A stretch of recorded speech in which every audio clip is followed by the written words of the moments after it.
Hello, in this video I'm gonna show you how to install Firefox browser on your Motorola Edge 30. So in order to do this, we'll need to open our Google Play Store. From here, search for an app, enter Firefox browser.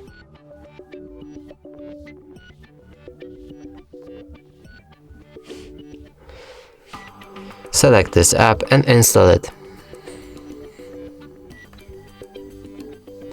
After installation process is complete, we can open our app. From here, customize it. You can change the theme from light to dark or set it automatic. Change the toolbar placement from bottom to top.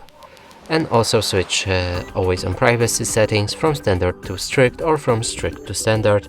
You can sync Firefox between other devices by signing up right here and read their privacy notice.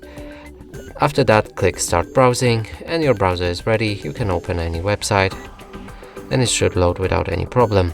And that's it for this video. Hope you like it. Please consider subscribing to our channel, leave a like and a comment below.